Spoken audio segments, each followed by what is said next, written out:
Hey, hello, internet. Hello, fandom forward. Welcome, welcome, people of YouTube. Um, Hi, I'm Katie, and I'm from Fandom Forward, and I am very excited to see folks. If you're watching live, amazing. If you are watching the recording of this, amazing. There's going to be excellent ways for you to participate whenever you're watching, as long as it is, before the 2022 election here in the US. So, what are we doing? This evening is part of our, hi Robin, one of our part of our One Vote Protects campaign. So we have been thinking about how many important issues are on the ballot this November, and we were kind of just really thinking about the idea of, we know like our one vote has the power to protect so many people, so many rights, so many things that we really, really are feeling that are in danger right now. And so we're spending this week and next week hosting events before the election to use your power and other people's to encourage them to protect reproductive rights, the planet, and equal rights for everyone. So if you want to find out more about the campaign in general, fandomforward.org/onevoteprotects. But tonight, we're here focusing on our beautiful home planet with I'm going to call them Fandom Forward all night. We're Fandom Forward, they're Vote Forward, and also some of our friends from the Percy Jackson and Lord of the Rings fandoms. Some familiar faces, some new faces that we'll be excited to see.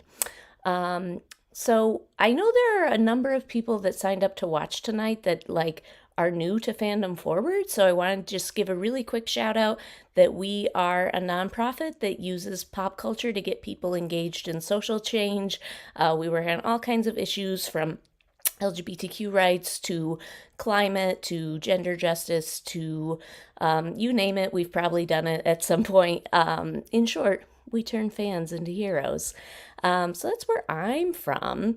Before I bring out our first guest, just really quick housekeeping things. Number one, feel free to say hello in the chat, which I think is over here. Yes, nailed it, first try. Say hi in the chat. Um, you can talk to other people who are watching. You can encourage each other. You can ask us questions. Just know if you're asking us any questions, there's like a 20 to 30-second delay between when you write your comment and when anyone back here can see it. So if we don't answer your question right away, that's why. We have live captions enabled, so just click on the CC closed caption button down here and it should work. If it's not working, please let us know and we'll try to troubleshoot it. And to write your letters, you need to be registered with Vote Forward. I see some names I recognize that are people who have registered. Fantastic. But if you're watching and you're like, oh no, I didn't register, that's okay. You can go to vote FWD, so like voteforward.org/fandom forward. If you did it in advance, fantastic. If you didn't, that's okay. It's going to take 12 to 36 hours to get approved. When I did it, they were really fast. Like the turnaround was very quick. But probably can't do it until tomorrow. That's okay. Because you can learn tonight the instructions and how to do it and get all the cheerleading, rah, rah, rah. And then you can write the letters on your own sort of pace once you get approved. So either way, check that out. Go to the website, which is in the comments now. Also, one other thing I want to tell you all about, we have beautiful One Vote Protects t-shirts, which is a wonderful way to support the campaign, support Fandom Forward, and have something nice to wear to the voting booth that says all the things you care about. It's got a beautiful sort of ribbon that ties all these different issues that we fight for and care about together. Trans kids, the environment, civil rights, indigenous rights, access to the internet, reproductive autonomy, honest education for all, our democracy, our future, like all these super important things are on the shirt. It looks beautiful. you can go fandomforward.org/shop to find that. Don't worry, I'll be reminding you all. Hello, everyone in the chat. Yeah, people say where you're from, so we know where you're writing from. It's very exciting. Oh my gosh, we have someone who's written 3,500 letters. That's amazing. So listen, I want to bring on somebody who can really be impressed and proud of all you've done, which is my friend Nia from Vote Forward. Whoop, there she is. Hi, Katie. How are Hi, you? hi, Nia. How are you? Good. Excited to be here. I'm very excited to have you here. So, uh, can you tell us a little bit? You can tell us a little bit about yourself and what you do at Vote Forward? Yeah, so my name is Nia. I use she, her pronouns, and I'm the director of distributed organizing at Vote Forward. So I just help folks all over the country write as many letters as they possibly can to voters, which is really fun. That's amazing. Did you see there's somebody watching who's written like over 3,000 letters? Yes, the number of letters that people write is wild. It is so impressive. I don't know how they do it, but it's amazing. That's fantastic. I'm very excited. We're gonna write a lot of letters tonight too. Um, Before we really get into like digging in and writing our letters, can you walk us through why Vote Forward is focusing on writing letters to voters? Like, why is that effective? Yeah, absolutely. So, first of all, these aren't just any voters that we are writing to. We are targeting folks who likely share some values with us, but just need that little extra nudge to make it to the polls. So these letters are really well targeted to the people who your letters are going to have an impact on. Also, campaign season can get a little negative, maybe, Yeah, right? Like yeah. you hear a lot of commercials and you get a lot of mail, and it can just all seem like a lot. But we really try to break through that with personal messages, like just person to person about the issues that affect our lives and that we care about. And that's really what politics should be. Um, and so I think that personal connection between voters is really powerful. I think that's awesome. I just want to shout out we've got some folks from California, Austin, Texas, New York City, uh, people from kind of all over. I know we got some other Californians and New Yorkers here.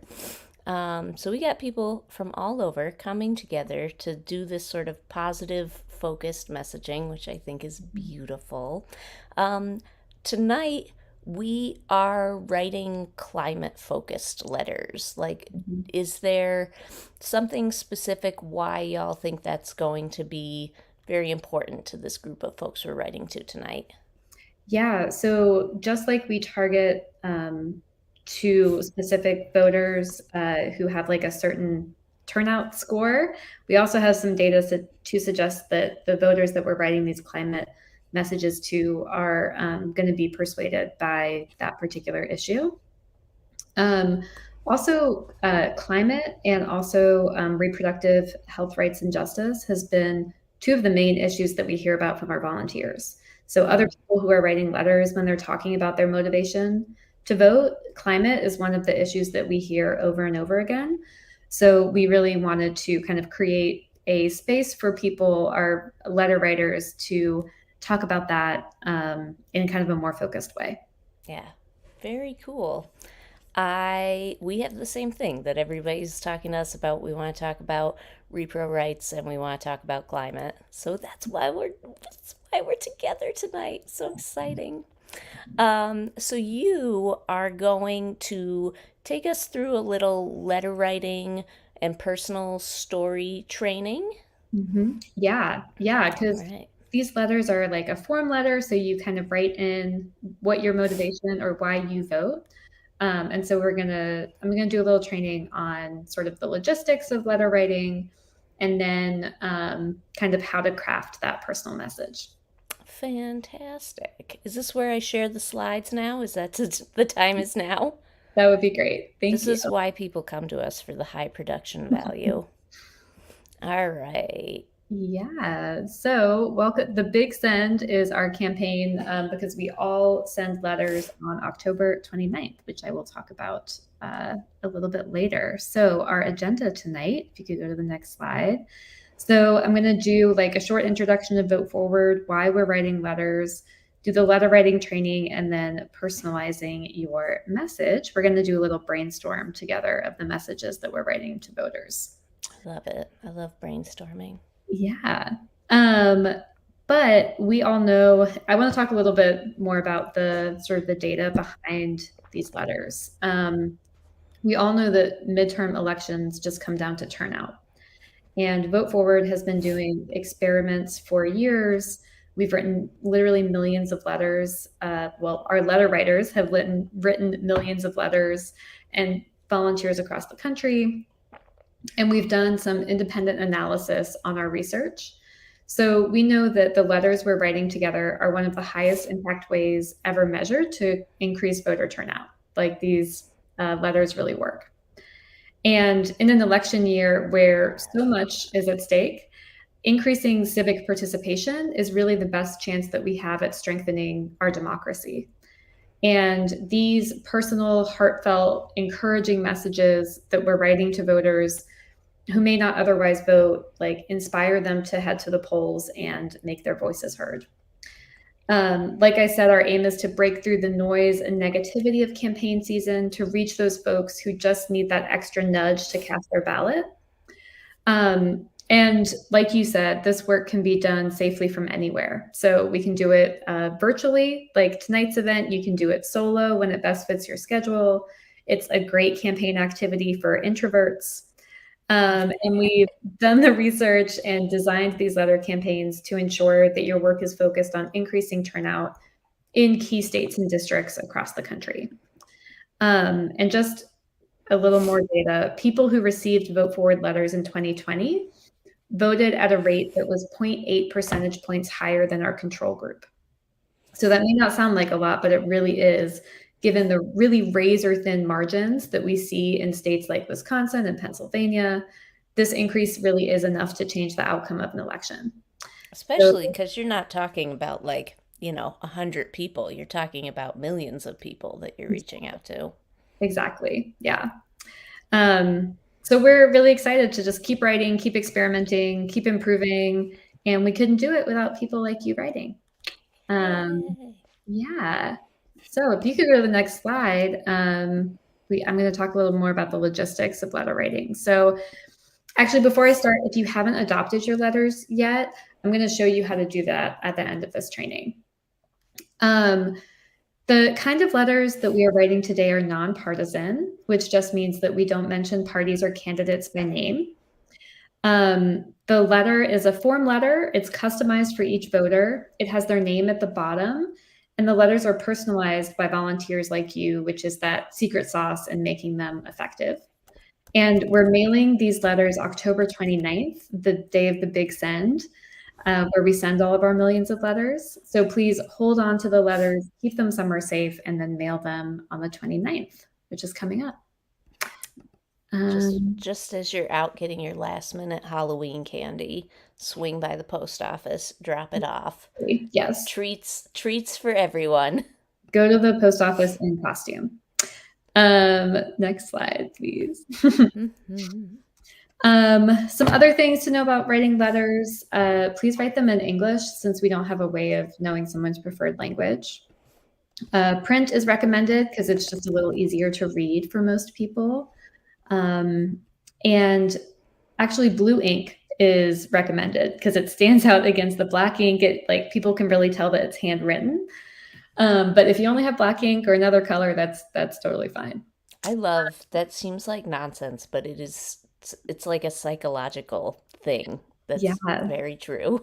Yeah, it's so funny. These little things really make a difference. Again, the nonpartisan just means don't mention parties or candidates by name. And at the bottom of the letter, you'll find the name and address of the person that we're writing the letter for.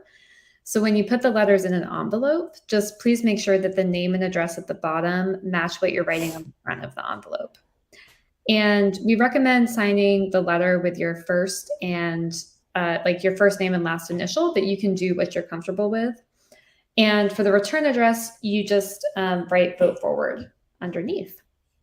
Oh, nice. Yeah, so it's pretty simple. And then next one, but the sort of like the most frequently asked question that we get is, what should I write? In that like space that we leave for folks to write their message. Go ahead, next slide, please. So first, let's talk about why a personal story actually matters in these letters. Our letters really should focus on a personal story from our lives because, again, voters get a lot of calls and Canvas visits. They see a lot of ads, but reading a handwritten personal story can show them how voting affects real people's lives. And you might be writing to voters who have a different lived experience from you, right? They likely live in a different community. They might have different priorities when it comes to issues that they care about. And so if you're writing a heartfelt story about something that's important to you, that can really help make a connection based on feelings and values, like across differences. And they can relate to that emotion, even if they can't relate like to your exact story. So that's why we recommend doing that personal story. And yeah, next slide. So the form letter includes an opening line letting the recipient know how important this election is, and then a closing line asking them to join you in being a voter. Research has shown that framing of "be a voter" makes voting feel like an identity and can be effective in turning people out to vote. And your role is to insert your short story, your personal reason for voting, into the body of the letter. And this will be 1 to 3 sentences that aim to be specific, authentic, and compelling. So your portion of the letter will start with, "I vote because," and there's so much at stake in 2022 that you could answer this question in any number of ways. But remember what kinds of letters are the most effective. So first, sorry, if you could just click, it's going to go through some examples. Oh, I see. Yeah. So first we have, "I vote because democracy works best when we all participate and make our voices heard," which is a really great reason for voting. And it's well said, but it's not super specific and not enough detail to really seem authentic or to be super compelling compared to other messages the reader might have already heard. So you could build on that and you could say, "If I don't vote, I'm letting others decide who will represent my community and what kind of policies they'll pass or block that affects our everyday lives." And this one makes the connection between civic participation and everyday life. So it's like a little better, but I think we could probably get a little more personal. So yeah, we could build on that and say, "As someone with a pre-existing condition, I want to ensure I elect representatives who protect my access to affordable healthcare," which is great. Like that's definitely more compelling because it's more personal. And then we could make it like even better by kind of making it more specific and like making it a story. So I've had asthma since I was a kid, and I know that if I'm ever between jobs, I'll only be able to get insurance because the law protects people like me with pre-existing conditions. I want to elect candidates who support these policies that have been important to me and so many of my loved ones.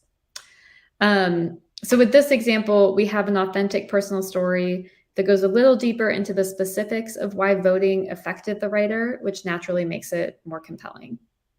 So you can see how all of these messages are true, they're important, but building your personal story like really helps you hit that mark and connect with the voter. Can I just say I have a family member who has really pronounced asthma since they were very young, and I saw that and I was just like, it is so important that I vote. I connect with this made up person that wrote these. Yes, absolutely. This is actually our training director. This is her personal story. Beautiful. So there's so many things like that that kind of like you never know when you're going to connect with someone about these, and you just have to like just reveal a little bit about yourself in these messages, and it really helps make that connection.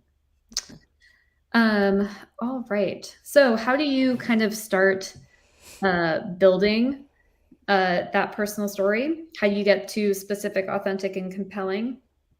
You start by thinking about a specific way that voting has affected your life, or the life of someone close to you.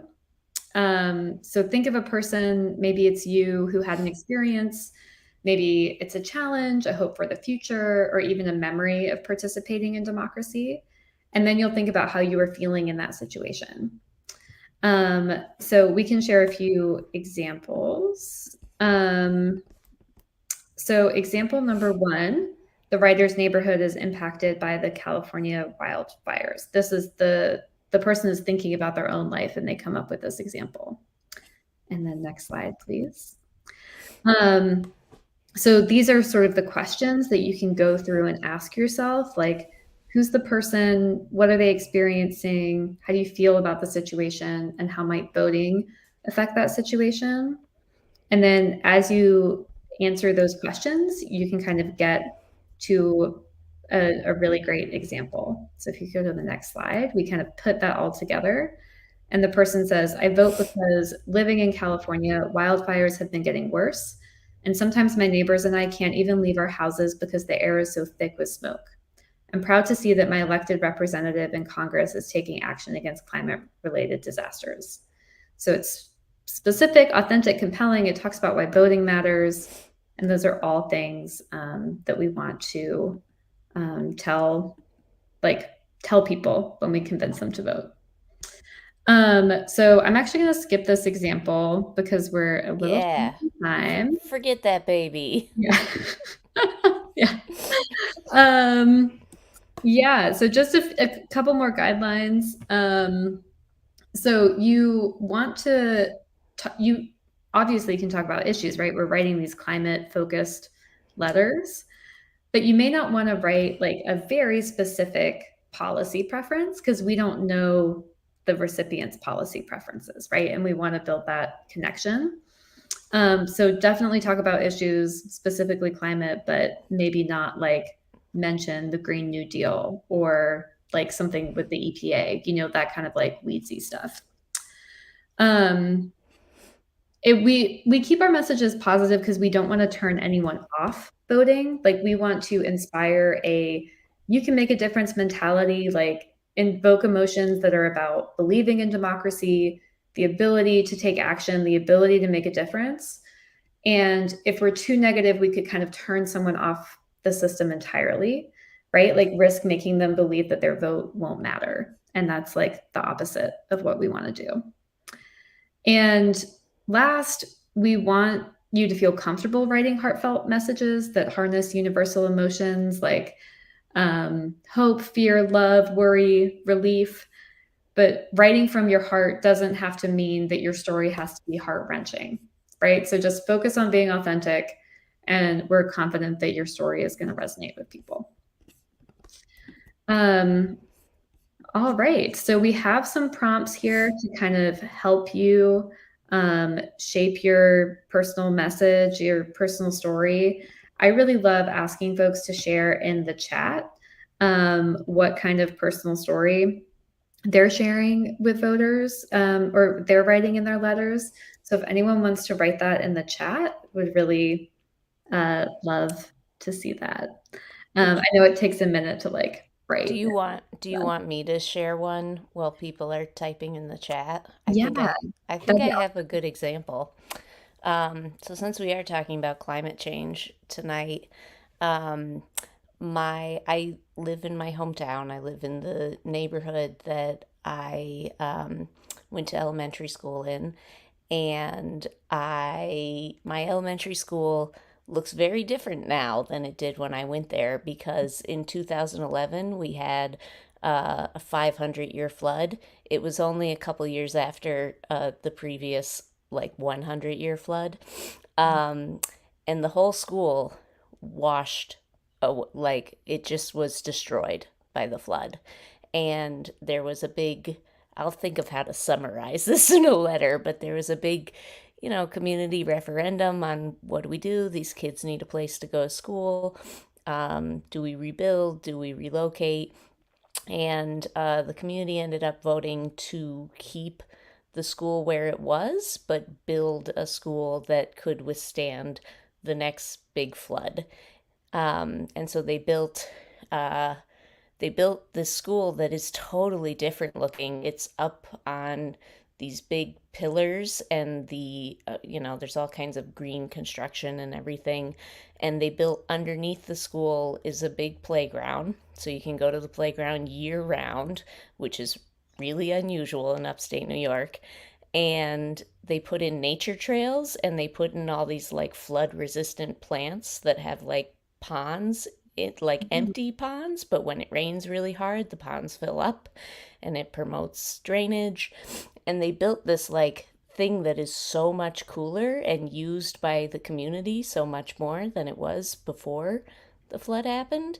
And it always reminds me like we were able to do this, and we have this thing that is much better than what came before it because of climate change, but because we had people in office who wanted to make those changes and who were willing to get behind making a more climate resilient community. And so I don't know how I summarize that in 3 sentences, but it is one of the things I think about a lot is our neighborhood is better because we had people who wanted to do that. Yeah, absolutely. That's an amazing example. I also don't know how you get it in 3 sentences, but I think with a little reflection and brainstorm, we could get there. Yeah, Um, I'm gonna and figure it out. yeah, totally great example of like government working, which is wild. It's Uh, very exciting when it happens. very exciting. Hmm. Um, so actually, if you could skip forward a few slides to after the event, Yes. because we are writing right now. So you just want to check and make sure that each letter is written to the voter listed at the bottom, matches the address, all that stuff. You want to seal and stamp your envelopes. And then you want to log back into the Vote Forward volunteer dashboard, which is where you adopted these voters. And mark your letters as prepared. Again, store your letters, drop them in the mail October 29th.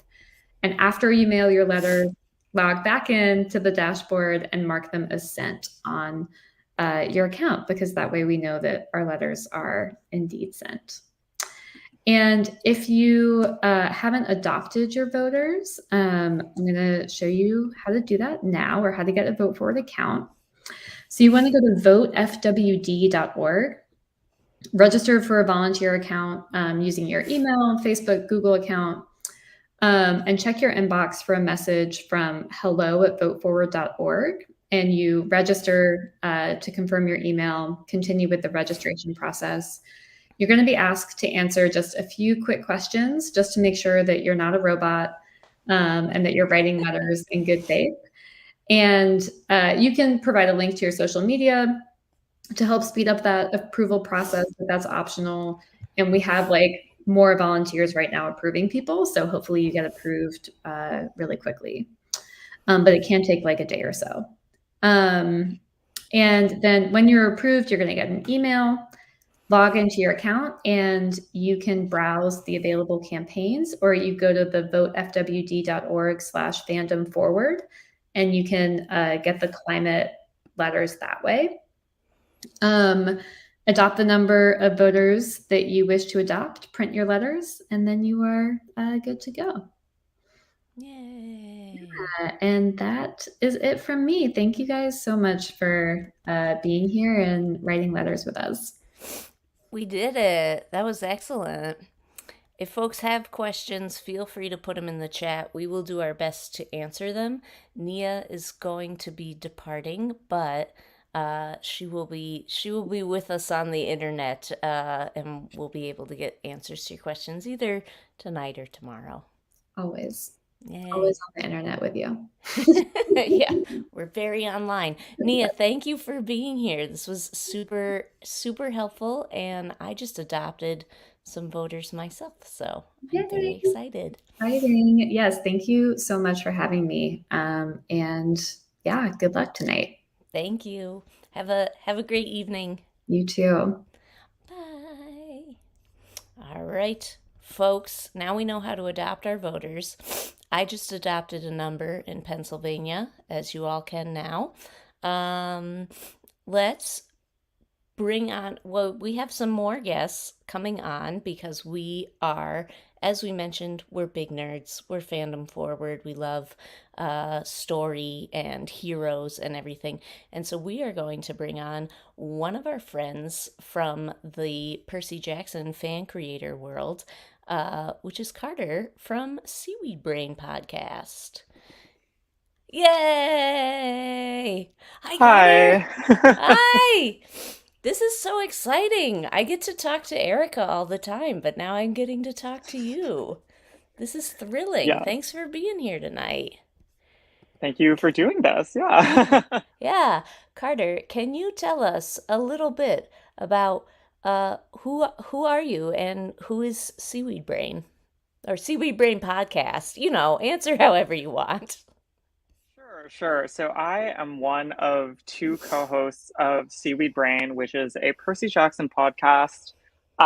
We started, wow, more than 2 years ago. We're mostly a read-along podcast, but we have focused primarily in our journey through these books on two guiding questions. One of which is whether or not Percabeth, the central love story, is the greatest love story ever told, Uh-huh. and the second of which is whether or not we should understand the journey that the heroes are on to save Western civilization as it's originally presented at the Hmm. beginning of the book series. Very interesting. Yeah, because that shifts over time, doesn't it, with the It series? does. It does. Listen, where everybody's writing letters right now, the answers are starting to roll in on what people did for brainstorming. Excellent. We will read them. But folks are writing letters right now to climate focused voters in Pennsylvania.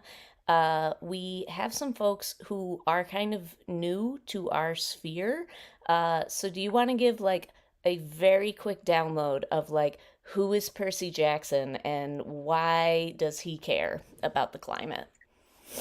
Sure. So the Percy Jackson books were written, I believe, beginning around 2005, 2006. Sounds right. We've had quite a number now. There's like 15 novels that are, I think, considered by the author to be full novels in the lineage of those first books. And there's going to be more. They're still coming. We just got a really exciting announcement about it. But Percy begins the series as a 12-year-old who discovers that his father is actually Poseidon, the Roman, or rather the Greek god of the oceans and earthquakes and all of these things, and finds out that with that comes this explanation of all of these weird things that have been happening to him, but also this set of quests and obligations that he has, and a set of like powers and responsibilities that go with those to try to like save Hmm. his civilization and his friends and family, but also to probably try to enact a number of reforms based upon what he sees around him as lacking. I feel like Percy Jackson, when it comes to climate change, you could make an argument that the set of five books that comes after the like author's first five, this being the Heroes of Olympus books, take Gaia, the like primordial, Mm. uh, Earth goddess, as the primary antagonist. I think that you can make an argument that these books could be read as, an allegory about the climate, that there is a message about the excesses and wastefulness and disrespect of Western civilization as it is, as one would probably construe it when it comes to stewardship of the earth. I think that the probably message that I would take away from these books about how we should think about climate is very much a message about collective action and about um, a responsibility that we have between generations Mm. to each other. Like I feel strongly that these the central story of these books is about people who think that they're being adopted into this legacy of heroes in a very classical sense, Mhm. coming to realize that heroism does not just mean, going on a quest by yourself and killing a monster and winning. It means dealing with really complicated legacies from the people who came before you, and looking at all of the harms that have been done by your predecessors, and saying, like, we need to look through this to figure out that which is good, but then also rectify all of the harms that are there so that we can leave behind something for those who will come after us. We need to, we have an Yeah. obligation to play a role in this great, you know, Mhm. struggle that comes generation and generation out. And I feel like climate change is really that struggle. Yeah.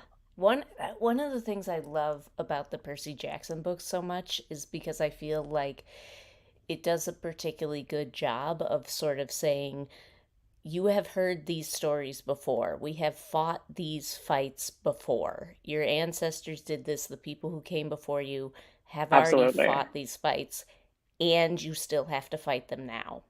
And like, I really appreciate that, in particularly in this moment in history where there's a tremendous amount of struggle and there's a tremendous amount of like, oh, why do we have to be alive during this terrible time and everything's falling apart?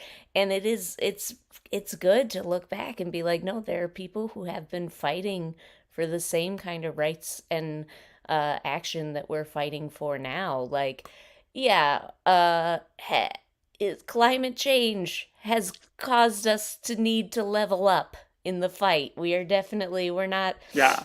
We're not fighting Luke anymore. We're definitely fighting, some bigger bosses this time. But yeah, that's one of the things I love about Percy Jackson is it goes like you are part of an epic. You are part of a story that's been going on for a very long time. So that's why like I think Percy's a really good tie-in for climate, and also like, you know, he's an ocean demigod. Of course he cares about climate change. Oh, yes. um, can you tell us a little bit more about kind of the podcast and like what drew you to Percy Jackson in the first place? So the podcast is primarily a read along. So we take a few chapters at a time as we make our way back through the books that me and my co-host, I keep using we and not explaining who I'm referring to, but me and my co-host bonded over so much and really, looked to as an inspiration as children. And now I think that we look back and we see a lot of things that were important, formative, um, both cultural but also like ethical forces in these books, as Yeah. well as things that we try to critique and pull into a different context now that we're older, and now that we have both of these lenses, right? That we remember what these meant to us when we were, forming our opinions about the world and understandings for the first time, but Hmm. also, having all the experiences of like liberal arts college educations and everything that goes along with that. So, yeah, I think the like what drew us to Percy Jackson in particular when we were thinking about like this began as like a pandemic project for us. Yeah, So when sure. we were thinking about like what we wanted to revisit, I think it was this idea in these books that that Percy is not just that Percy is like a little bit different from a typical hero in a lot of important ways, but specifically that these books are trying to deconstruct that, I think, because they take on that imagery and that cultural and historical legacy so directly. Like you see Percy Hmm. as a demigod and you can understand exactly what comparison points you should have, and it takes that starting point and starts to say, like, what other forms of heroism are there? Like the book series ends, I'm gonna like spoil something maybe for people. The first five book ends Earmuffs, not with earmuffs if you don't want spoilers. it's going to be like a mid-level spoiler, I'll say. Percy does not end up um, killing someone at the end of book five in order to save the world. He Hmm. instead has to learn a lot about yielding and about the work of trying to form coalitions and be in community with people and to understand both the responsibilities that he has as someone with a lot of power and also the limitations that he has and also must impose upon himself as someone with a lot of power. Like when it's time for him to act and when it's time for him to, to talk to people and to try to form communities and to, like not try to emulate like a Hercules or, his namesake Perseus, and instead to find a more thoughtful and inclusive way of leading and being a responsible person. Yeah. I think that's something also that like the books do a really good job of, and like increasingly as there are more books also of sort of pulling in that like no, everybody is part of this hero legacy. Everybody has a part that they play in making this happen. And even like when they start pulling in folks who are not demigods and are not uh, part Mm-hmm. of the Greek pantheon, even the normals have a role to have a heroic role to play, which I think is cool because that's like what we try to do and try to help folks feel connected. We're writing our letters tonight, and these are going to go to people who like this is the thing that helps push them out the door, and like their vote is going to matter. We're writing to people in Pennsylvania. These are my neighbors. They are doing some strange things this election. And like it will be very important to um I don't know. I think it'll make a big difference to a lot of people. Um, yeah, so we're all being a little part of the demigod coalition. Speaking of which, I should mention Seaweed Brain Podcast is part of our fan organizer coalition. Which if you're like, ooh, this talking about heroes and changing the world is really cool. You should check out our website, fandomforward.org. We got the coalition report on there. You can see all our amazing partners, some of which will also be on tonight. So check that out. I wanna talk more Percy Jackson things though. Um, Listen, there's two big things I want to talk about in Percy Jackson world, which are like one, the show, which is very exciting, but also for anybody who doesn't know, we just had our worlds flipped upside down because they announced that Rick, who we were pretty sure was like all done writing books for the most part, is coming out with another Percy Jackson book like next year, right? How how Yes. how you feeling? How you feeling about that? Um, I'm really excited. Yeah, me and my co-host got to have a great, not the day of, but because these announcements just came like at 5 p.m. on a regular Tuesday, so we had other things going on. But we regrouped pretty quickly and shared our immense excitement. The setup for the new book is excellent. We're revisiting the like early trio. We're back in Percy's voice and perspective. But now with, I think the premise of the book is that he's collecting recommendation letters to go to Demigod University, Uh-huh. which I am very excited for. And the TV show, we're similarly like we've been getting like more of a slow trickle of announcements there of, Mm-hmm. a teaser coming out at was it D23? I'm forgetting the name of the convention. The Yeah. trailer drop. There's been like a slow leak of casting announcements that have come gradually, and everything looks great so far. I don't know. I'm really excited. The casting looks amazing for the show. Like there are so many announcements that I've just been like, "Oh yeah, that is Chiron," or like, you know, whoever. Um, it looks really good. I'm very excited for it. About the book announcement, was there like any, because I love Percy Jackson, but I'm not like deep in it. Was there any like hint that this was coming? Was there any like sort of people were detecting, or did it, because it felt like it came completely out of the blue? I think it did. As far as I know, there were no hints that this book was going to happen. And when Rick Riordan wrote this blog post about it, he really made it sound like he had this idea after he had already written books that in timeline order came before and after. So it really is just that he thought about it and had an idea for like a fun place to pick up the story right in the middle. I But I'm love it. excited. And I think it's going I to be love good. it. That's so exciting. Do you want to we're coming to the end of our time here, but do you want to just say anything to cheer on our heroes who are writing letters this evening to voters? I think it's very, very important work. Yeah, we really do have these strong obligations to each other, to the next generation, that I think this book series is such a lovely visceral reminder of. And I think that it's so exciting that we're doing this. Yay. Carter, thank you so much for being here. Just as a reminder, where can folks find you on the internet? Where do you want them to find you on the internet? Well, our podcast is available on most platforms that I can think of. It's Spotify, Apple Podcasts. We also have an Instagram that is at Seaweed Brain Podcast, and a Twitter that's at Seaweed Brain Pod, if people want to check those out as well. I got those two right? I always switch the order, but I think I got them right this time. Yeah. Thank you This so is much what you for sent to us. So, Yes, okay. That one I double checked. Very good. Carter, thank you so much for being here tonight. It was a blast. I I'm going to show you to For our having me. green room. Thank you for being here. Everybody check out Seaweed Brain Podcast. They're amazing. Now here I am, all by myself. Shortly, our next guest will be here. I want to take this moment to say, continue adopting voters.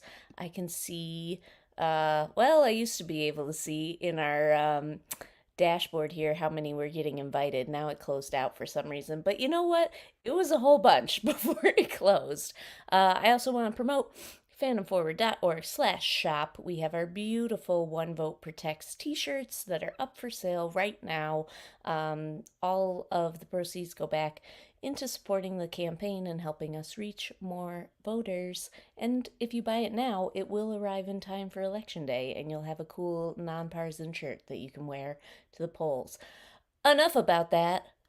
Let's bring on our next guest, Delia! Ooh, I'm Uh-oh. such a professional. I was There we muted, go. but here we go. Hi. Welcome, Oh, Delia. hello. Hello. Longtime friend and have done some important projects with Fandom Forward. But tonight, Just a few. tonight, you are not here with your Fandom Forward hat. You are here. Let me. There we go. Adjust accordingly. Thank you. You are here from Black Nerds Create. You want to tell us a little bit about yourself and about BNC? Sure. For those who don't know me, I'm sure y'all will see me around here and there on the interwebs, but my name's Delia Gallegos. I'm the Chief Financial Officer and Creative Director for Black Nerds Create.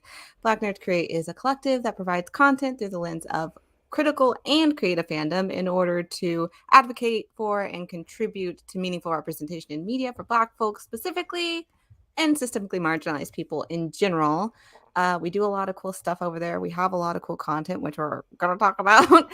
And yeah, just really passionate about creative fandom mostly. We really just have the best time with fan creators over there.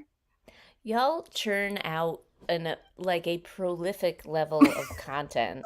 And I know there was some intentional scaling back of some projects, but it does not reflect at all on the outside. From the outside, it's just this is a machine. We love to hear it because there was very intentional scaling back because we got to protect our energy. However, I'm glad that we are still providing the content people love to see. Yeah, it's true. So, speaking of content people love to see, tonight people are writing letters, and we are talking. We're writing letters to climate-focused voters in Pennsylvania, and so we are talking about some stories that are epics that in some way relate to the environment.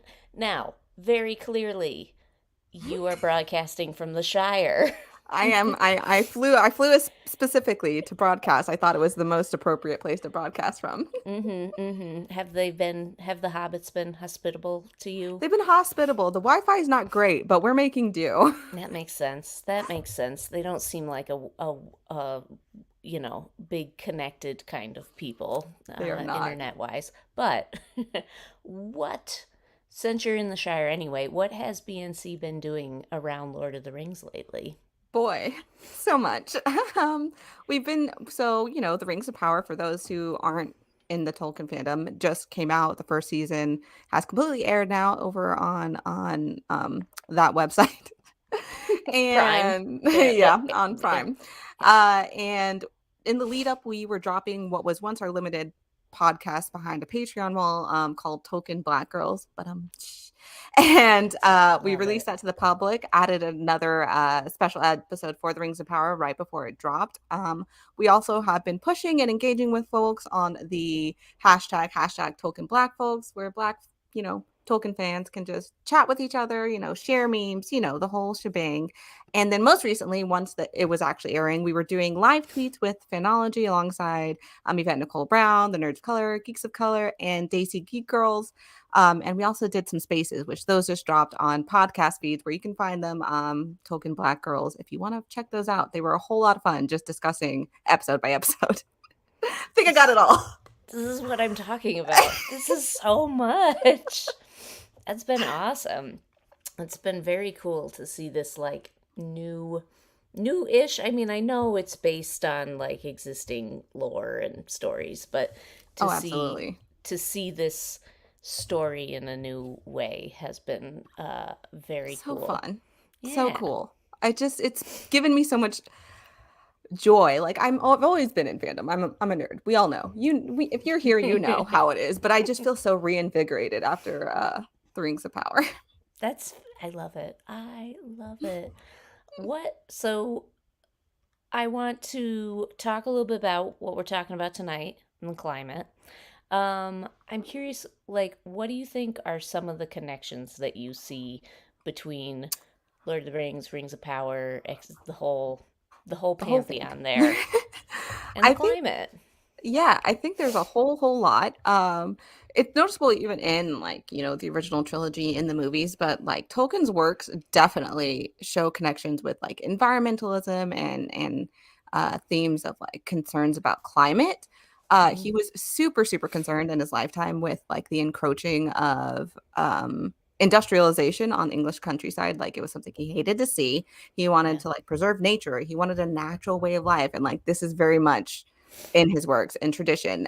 I would say his messages are more steeped in traditionalism, which there's critiques there. Uh-huh. However, um, uh, generally, like you can still pull through a modern lens, like these themes of like industrialization and what that does to the climate and what that does to the people. Like you see it directly affected. Like you see, especially with the Scouring of the Shire, which isn't in the original trilogy, but Mhm. kind of. But taking this thing that was pristine and beautiful because it was natural, because it was traditional, and like what that does to the people and like the ill effects on like health and things like that, which also for his time, like Mhm. super radical. Like nobody was talking Yeah. about this. Like you're seeing Mordor as a wasteland. You see the industrialization of Isengard. What does it mean for the Ents and things like that? And I think what's particularly poignant about Tolkien's works and how he showcases this is that it's always like a tragedy, right? It's even when we can revert back, we can't go back all the way. Like once something is marred, like as far as nature, like, and once we've harmed it, we can't go back. And so I think it's really like a warning from him. It's a bit dire at times, but it all ends in a happy ending ultimately. But I think he delves in like happy endings, but we're not unaffected. And so I think there's a Mhm. lot of parallels when talking about climate. Like this is a fight we can fight. However, we do also have to reckon with the effects that we're already seeing and that some maybe, at least for our lifetimes, mostly permanent. Yeah. But it's worth fighting, and Yeah, it's worth like there's wins to be had, including tonight when we're getting voters out to uh vote for things that they feel are going to help the climate. Um absolutely. and I love getting to talk to people. Like I really enjoy Lord of the Rings. Like, I have seen the movies. I'm watching Rings of Power now. I haven't watched all of it. Okay, no Um, spoilers. yeah, don't get super spoilery. This one, like, we just had Carter was on talking about Percy Jackson and worried about spoilers, and part of me was like, well, the books came out in like 2005, Right. so I think we could let that slide. But Rings of Power did just come out, so we won't be spoilery there. But and I've read a number of the books. But it's not like my deep lore that I've gotten into, and I love getting to talk to people who are very deep into it and are able to say like, "Oh yeah, like Tolkien was absolutely an outspoken like kind of radical thinker for his time and because that's not something that's crossed my path before." I'm just like, "Yeah, the Ents." They were there. Them I remember them. trees. They're They real actually cool. got lost. That's all I know. Yeah. So there is a theme in Mhm. Lord of the Rings, right? Uh, one ring. Well, rings of power. One ring. We're talking about one vote that can be used to protect so many different things.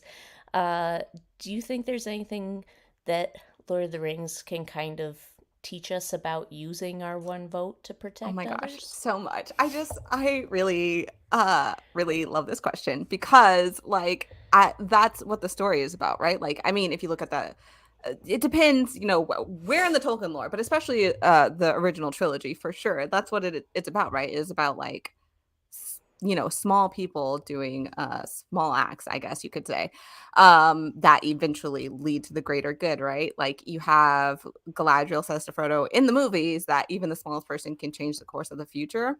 But also in the books, Elrond, not Hot Rings of Power Elrond, the other one. Traditional Elrond. Yeah, traditional Elrond. He's talking to Gandalf in Fellowship, talking about destroying the ring, and he says that small hands do these deeds because they must, while the eyes of the great are elsewhere. And I just think it's just so important to remember that sometimes we feel small or powerless, but like that's not the whole story. And we must do these small things and small things that are within our power to affect greater change, I suppose.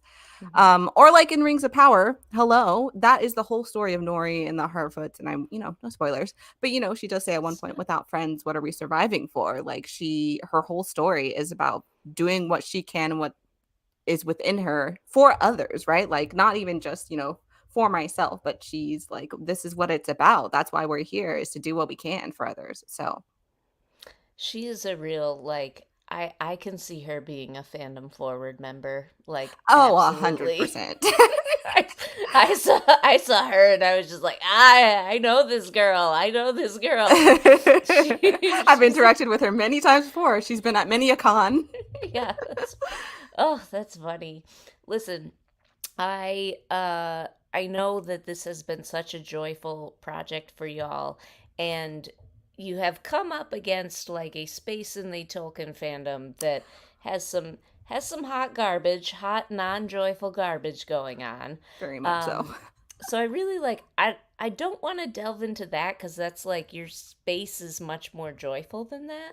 But for uh fans of color who have watched the show or have like wanted to watch the show but like haven't felt necessarily a place in the fandom, like how do they get involved with y'all? How do they you know what do you want to say on this topic? Boy, we don't have enough time for all I want to say on this topic. So, in brief, I think first of all, carving out intentional spaces for yourself, like this is something we talk about in the Fandom Coalition, like being intentional first and foremost, always. Like even if it's by yourself, intentional how you're engaging in other spaces, where you're going. And sometimes the best thing you can do for yourself is engage in fandom by yourself, which sounds sad, but like you got to protect your peace. But if you're looking for spaces, first of all, we have the hashtag Tolkien Black Folks hashtag, where if you're Black, you can find your people. But in general, also like Black Girls Create, like we again support we Black people first and foremost, but also are supporting marginalized people in general. And we have a vibrant Discord community of people from all different backgrounds. Like, you could get in there. We talk Lord of the Rings very in depth. We've done community reads. We've read through The Hobbit, the trilogy, the Silmarillion, with more reads planned. And you just have to find your people and start feeling around, but being intentional about how you do that. Like, don't just jump into hashtags just to jump into hashtags, because they aren't all safe, unfortunately. But we really, by holding to the tenets essentially from the Fandom Coalition, like, we are able to carve out a space that feels joyful in spite of it. The hate is there, of course, it always there, but especially once you build that community, you can just kind of laugh it off together and move forward in fun and creativity. I think that's really yeah, it's beautiful, man, because there's haters all over Always. the place. Um, y'all have really built a space that I think feels really welcoming to a lot of people who do not want to partake in that kind of nonsense. And Mhm. I don't know. I think it's wonderful. We love y'all. You know that. Oh, we love you too. You know that. Ah. Ah. All right, enough of this nonsense. We're meeting also tomorrow, Fandom Forward and Black Nerds Create, to talk about the next phase of the Fan Organizer Coalition, which Black Nerds Create is also part of. So more cool projects to come. Absolutely. Yeah, but Delia, before you depart, um, everybody's working on their letters tonight. They are adopting voters to write to, um, sort of in the spirit of the Tolkien world. Is there anything you want to tell folks about the heroic work that they're doing for the climate tonight? Cheer them on. I love the work that's being done. I was watching earlier and feeling very inspired. It really got me to thinking about how, I vote. Why do I vote? And for me personally, it's because I really just feel like I must, kind of like Elrond saying, like, small hands must do this work. But specifically, I feel like when talking about climate, I feel like, especially for BIPOC people, we often feel left out of that discussion. And so I think it's imperative that we be a part of that discussion, because these climate issues affect us. Disenfranchised people hurt most when these drastic climate changes are happening, and we see these disastrous storms and weather cycles, and also we benefit. I think we stand to benefit the most, from a more egalitarian, climate focused world. So focusing on stories about that and making your voice heard, because if you don't feel like you have space in the conversation, you're gonna have to make space in the conversation. So write that letter. Yay! Oh man, I that's fantastic. That's fantastic, Delia. We talked about Lord of the Rings stuff, but if people want to find BNC for other things, other work, where do they go? Brief. Currently we brought back our penultimate podcast, really, Wizard Team, #Wizard Team, formerly a Harry Potter podcast. But now we are covering just general Other Black fantasy, currently reading through Amari and the Night Brothers. Episode 2, I believe, drops Wednesday, so it's not too late to get in on this book. It's a great book. It's, I think, It's marketed as so Men good. in Black meets Harry Potter. It's so good, with a Black girl protagonist. Get in it. We would love to have you listen. It's wherever podcasts are found. But in general, for anything else we're doing, we cover so much nerdy stuff. You can find us at blacknerdscreate.com, at blacknerdscreate. That's at BLK Nerds Create. Again, use the hashtag Token Black Folks if you want specifically Lord of the Rings stuff. And you can find me at Delia is Typing. Did you have fast? Yay! That was beautiful. Delia, thank you so much for being here tonight. It was You're an absolute welcome. delight. I love partying with y'all. Y'all know. Yay! All right, we're gonna show you off to the Green Dragon now. Okay. You're amazing. Goodbye. That was fantastic. Before we bring on our next guest, I'm going to do a little refresher for folks. We are writing letters with Vote Forward tonight and also anytime up to October 29th. So if you are watching the recording of this, which I know a lot of people do, if it's before October 29th, there is still time for you. You can go to voteforward.org/fandomforward. I think we have a banner for that if somebody wants to throw that up on there. Oh, maybe we don't. Oh, we do. Hey. So if you go right there, that is where you can find all the voters that we are writing to. There are like 5,000 of them available, so go check in depending on what time you're watching this.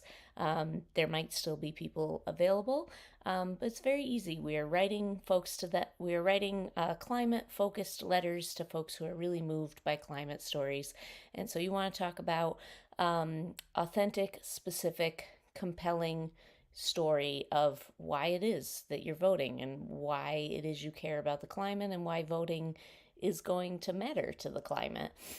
So go there, get some voters, send them a lovely letter. Also, support our campaign. You can go to fandomforward.org/shop, where we have beautiful One Vote Protects t-shirts. They have a whole bunch of issues that we care very much about and how they're all interconnected, and it's a very cool shirt, and it's nonpartisan, so you won't get in trouble for wearing it to your polling place. So check that out. Now, I'm going to bring on our next guest for the evening. Hey!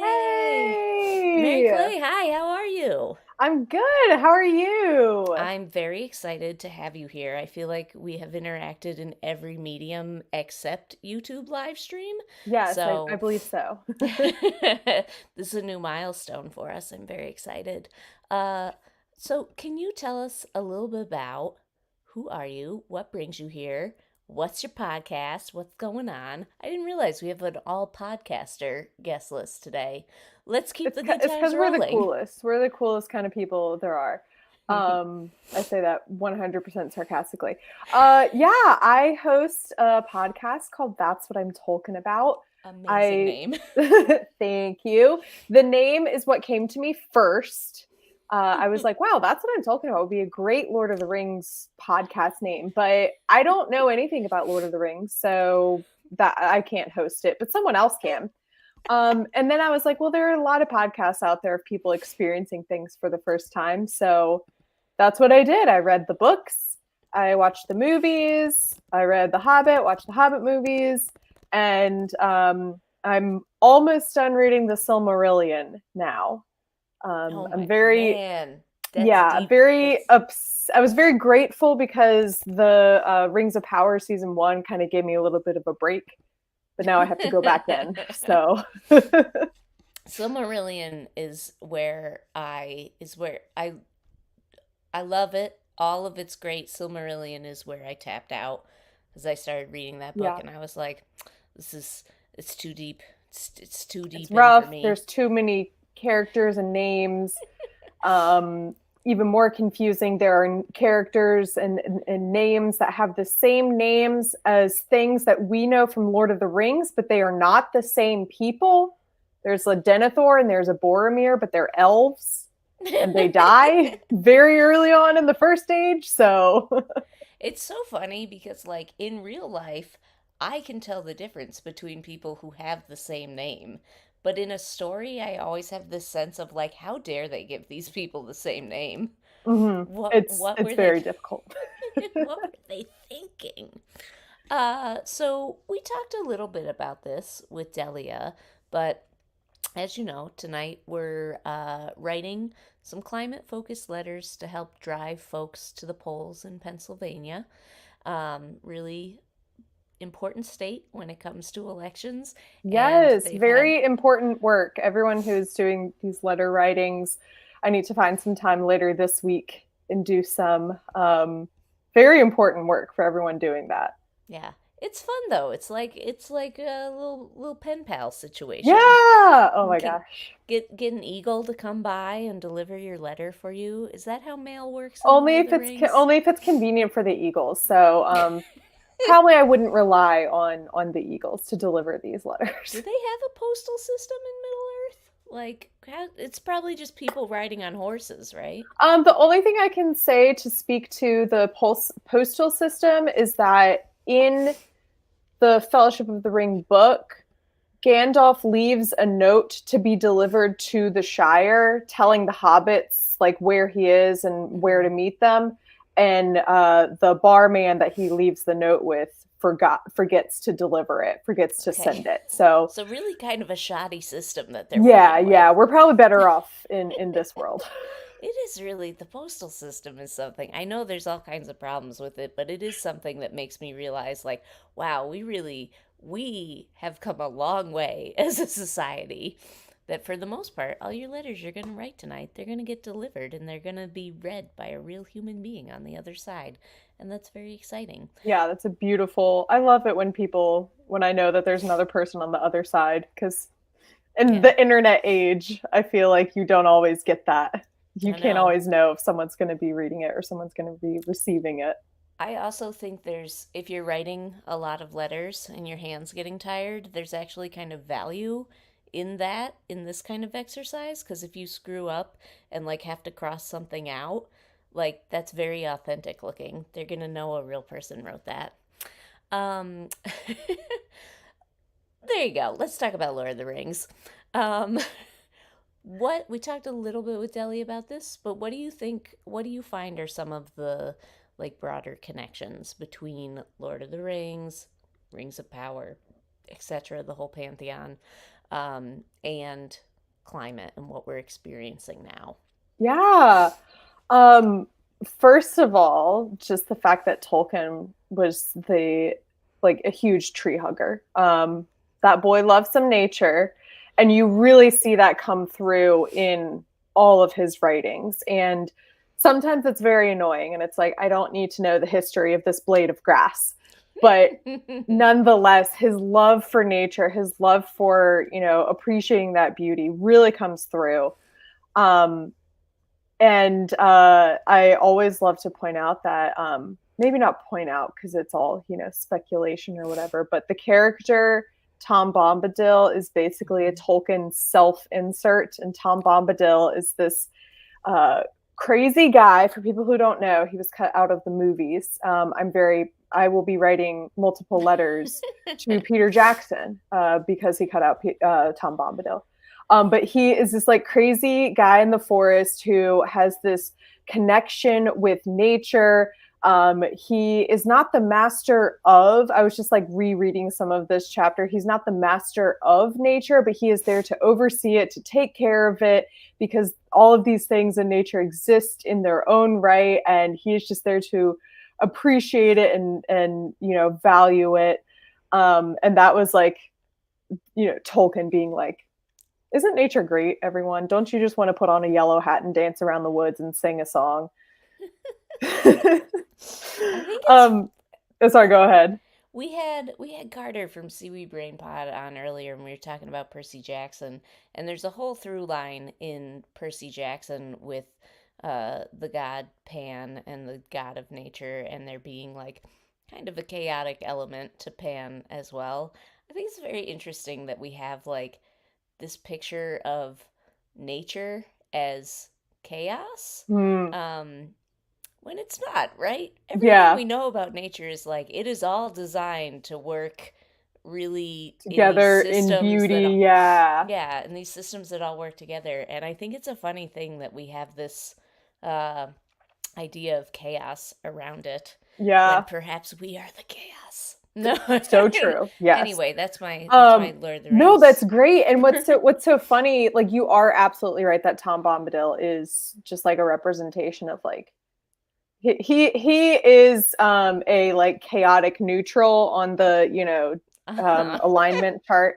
And then the other huge representation of nature in Lord of the Rings is really the opposite of chaos, I think, and it's the Ents. And they're very, I think, looking at this story of the Ents and Saruman, and what Saruman does to destroy their home and destroy, their people, so to speak, it's a very like poignant message to us reading it.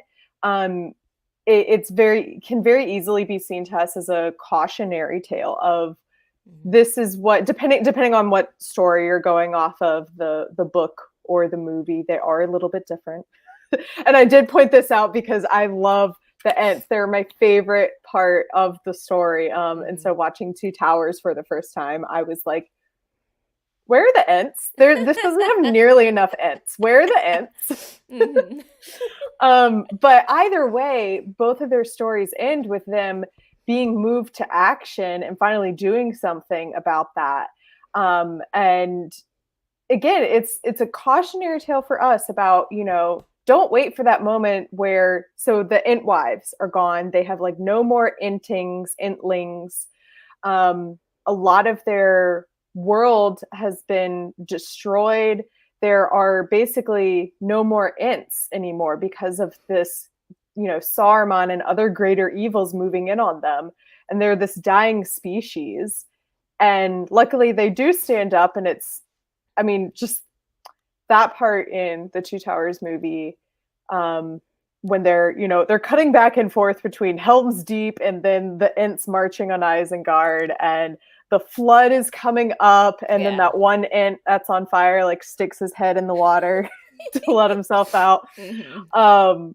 It's just so magnificent. And now I'm just remembering the music that goes with that scene. Anyway, okay, maybe I just need to go rewatch Two Towers. But it's just like such a beautiful message of like standing up and finally realizing like, no, we need to do something. And also like, who are the people that move them to do that? These two little tiny guys, not even the main characters, not even Frodo and Sam. Merry and Pippin. Merry and Pippin are the ones that say, hey, Ents, how's it going over here? Oh, by the way, this guy Saruman is destroying a lot of your land, a lot of your brothers and, well, not sisters, because again, the Entwives are gone. But your friends, your family, your kin, they're all gone.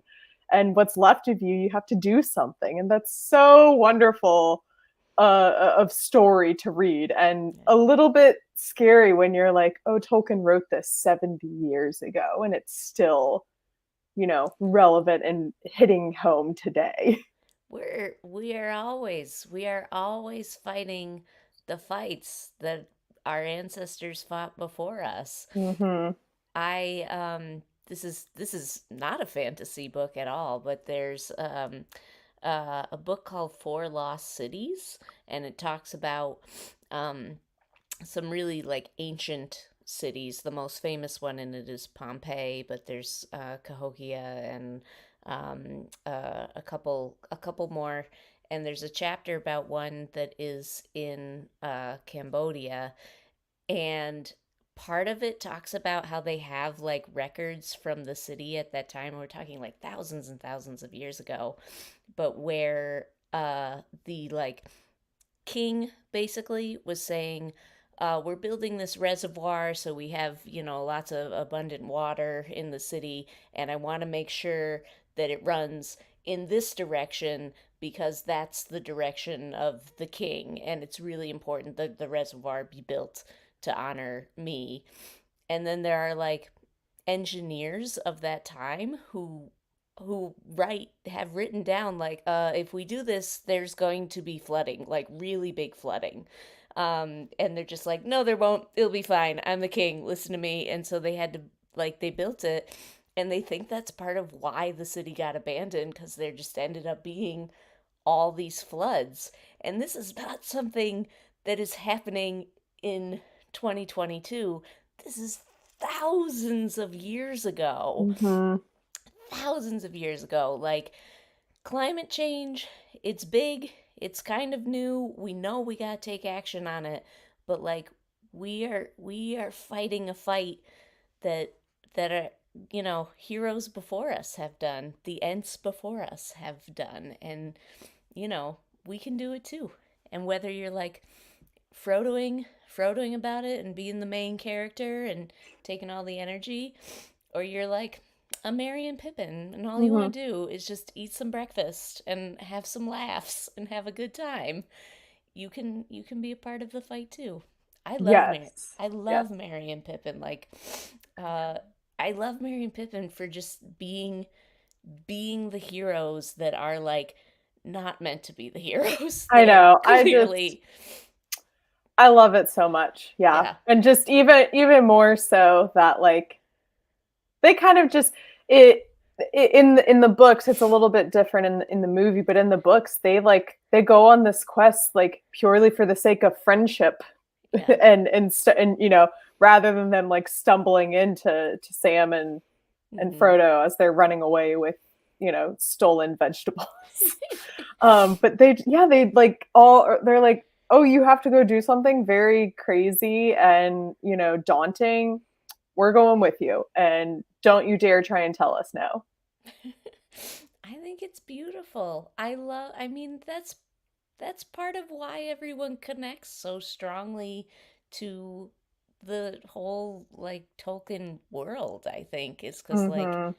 I don't know. I mean, you're much deeper into it than I am, but there are awesome heroes and all the legends of men and the incredible, beautiful world of the elves and everything else. But like, I feel like most people just sort of see themselves as a hobbit. They're Yeah. just like, I want to be cozy. I want to have as many breakfasts as possible. And why do I have to fight in this ridiculous struggle? Yes. And I'm gonna butcher this quote because I can't remember it exactly, but you know, Frodo says, "I wish this had not happened to me." Mhm. And Gandalf says, "So do all Who lived to who see live to such see such times. times, but what matters is what we do with that time." Yeah. Yeah. Ugh. Ugh. There is some real good. There is some real There's some good, like like, whoppers of wisdom in there, yeah. in between the paragraphs about blades of grass. And the blades of grass are important as They're well. important too. They're That's how important we too. get the home for the Ents. Um, this has, listen, so folks are still, I can see in our little dashboard, I got back in there, people are still adopting their voters. It's happening. I'm very excited about it. I'm trying to get the exact number to tell people. I can just see, like, it just pops up with, like, so and so claimed, uh, 20 voters. And I'm like, cool, how many people total did? Anyway, point being, everyone's still writing their letters. If you're watching this up through October 29th, you can still adopt some voters and send them their letters. Um, do you have anything sort of in the realm of the Tolkien world that you would tell people to just encourage them to continue the work that they're doing and continue fighting for the climate? Yeah. I mean, the general message of Tolkien and Lord of the Rings is, again, like we were talking about with the hobbits, you know. Galadriel in, I think it's Fellowship of the Ring, says even the smallest person can change the course of the future. It's it's not Gandalf, it's not Aragorn, it's not a whole army that defeat Sauron. It's Frodo, and more importantly, that choice that he makes at the Council of Elrond and stands up and says, "I will take the ring." Oh my God, what a great story this guy wrote.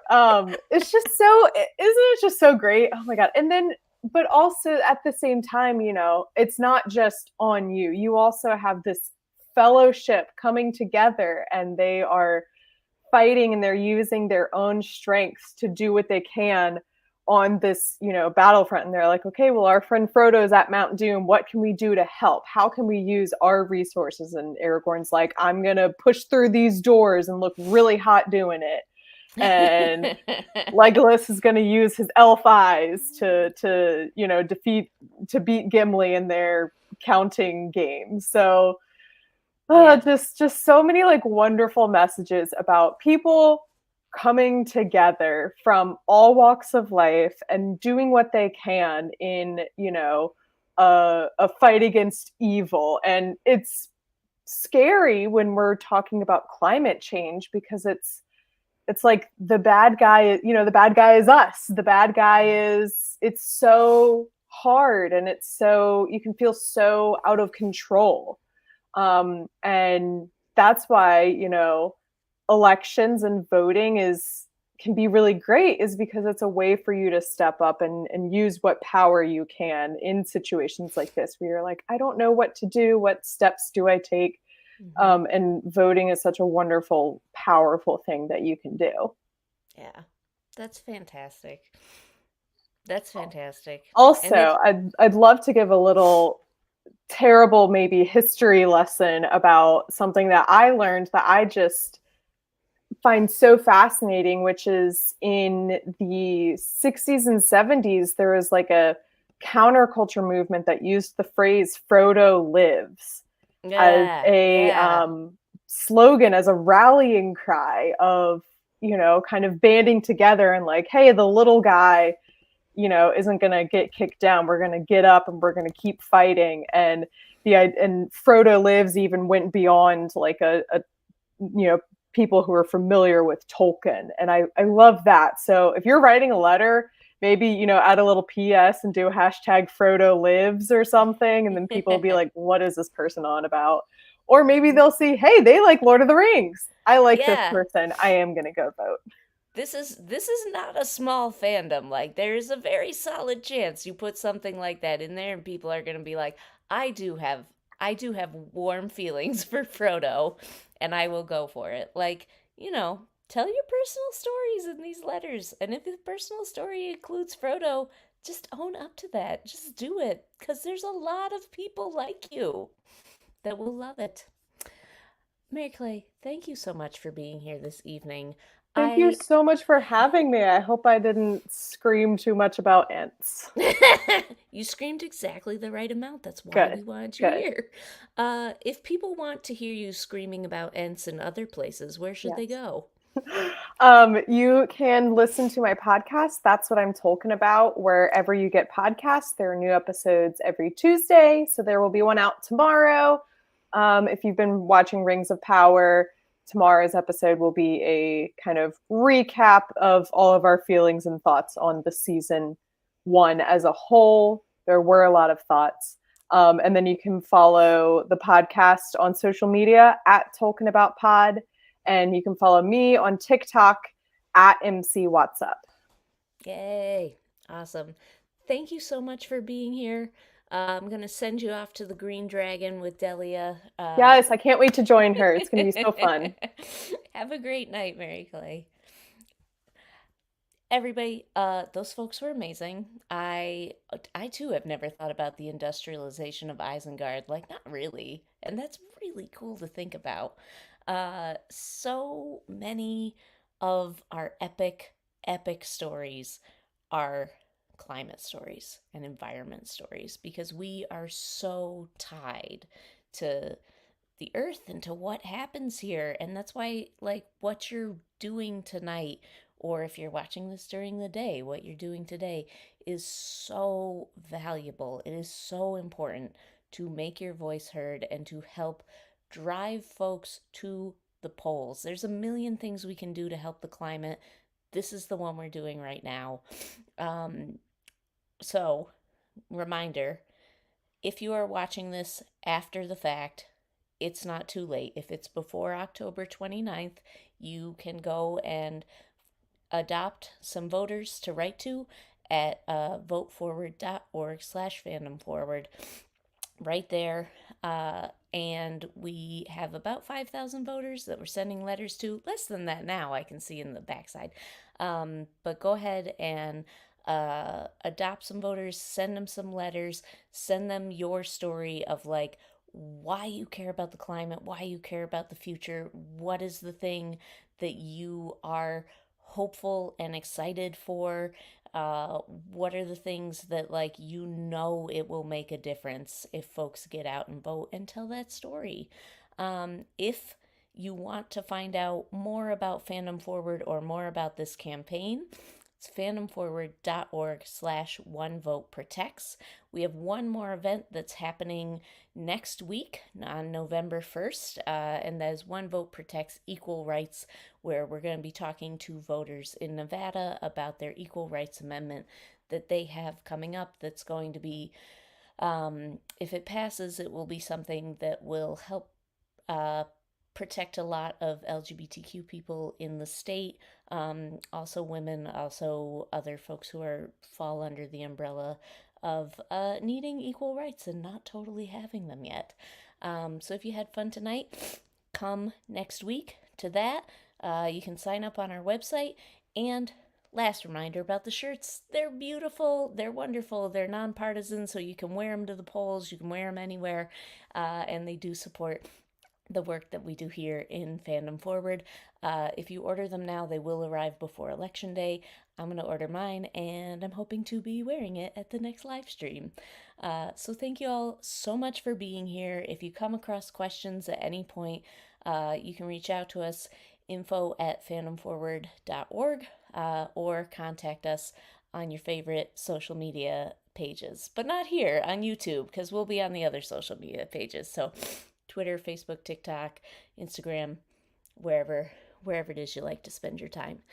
Thank you all so much for being here, and you all are heroes to me. I will see you on the internet. Thanks all.